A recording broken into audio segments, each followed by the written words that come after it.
प्रेक्षकांनो, तुम्हाला भाजपने पुण्यातील बालेवाडीत घेतलेले अधिवेशन आठवतंय का? विधानसभा निवडणुकीपूर्वी हे अधिवेशन घेत भाजपने लोकसभेच्या पराभवाचा बदला घेतला होता. भाजपचे अधिवेशन नेमके काय असते हे त्यानंतर लागलेल्या निकालावरून समजले.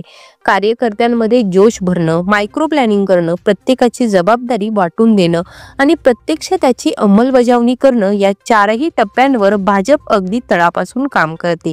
याचा प्रत्यय अनेकदा आला आहे. आता तुम्ही म्हणाल, हे झालं गेलं, तुम्ही काय सांगताय? तर हे सांगायचं कारण म्हणजे येत्या 12 जानेवारीला शिर्डीत भाजपचे प्रदेश अधिवेशन होणार आहे. या कार्यक्रमाला अमित शहा, जे.पी. नड्डा यांच्यासह भाजपचे राज्यातील सर्व पदाधिकारी उपस्थित राहणार आहेत. आगामी महापालिका, नगरपालिका, जिल्हा परिषद आणि पंचायत समितीच्या निवडणुकांचा बिगुल साईनगरीतून वाजणार आहे.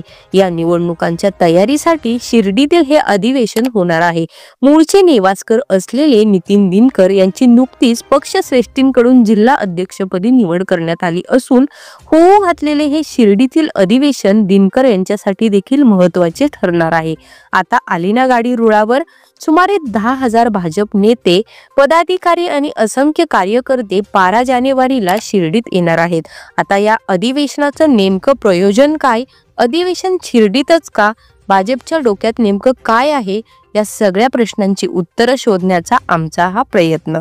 केंद्रीय गृहमंत्री अमित शहा यांच्या उपस्थितीत शिर्डीत होणाऱ्या भाजपच्या या अधिवेशनात स्थानिक स्वराज्य संस्थांच्या निवडणुकांचे रणशिंग फुंकले जाईल. भाजप प्रदेशाध्यक्ष चंद्रशेखर बावनकुळे यांनी या अधिवेशनाची इत्थंभूत माहिती दिली.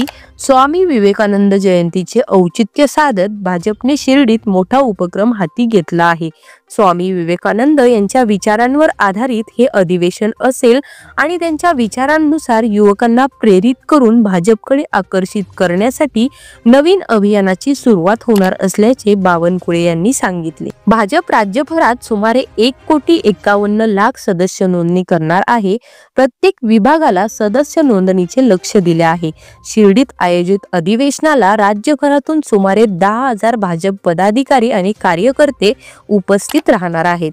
भाजपचे राष्ट्रीय अध्यक्ष जे.पी. नड्डा यांच्या उपस्थितीत होणाऱ्या अधिवेशनात विधानसभा निवडणुकीत भाजपला मिळालेल्या विजयाबद्दल मुख्यमंत्री देवेंद्र फडणवीस यांचा भव्य सत्कार देखील करण्यात येणार आहे.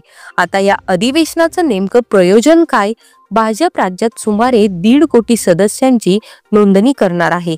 स्वामी विवेकानंद जयंतीचे औचित्य साधत होणाऱ्या या अधिवेशनात युवकांवर भर देण्यात येणार आहे.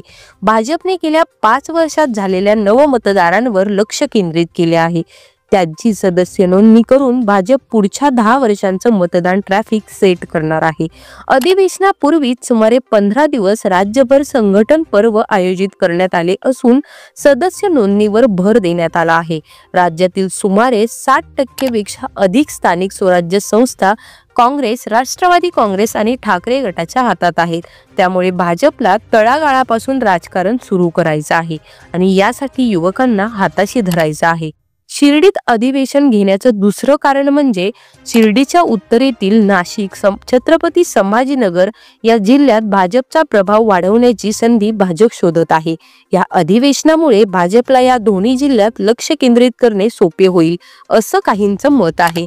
विखे यांना दिलेलं बक्षीस, 2029च्या निवडणुकीची तयारी, युवकांना जोडण्याचा प्रयत्न आणि उत्तरेत भाजप वाढवण्याची रणनीती ही सगळी कारणे शिर्डीत अधिवेशन घेण्यामागे असावीत असं वाटतं. तुम्हाला काय वाटतं हे कमेंट करून नक्की कळवा.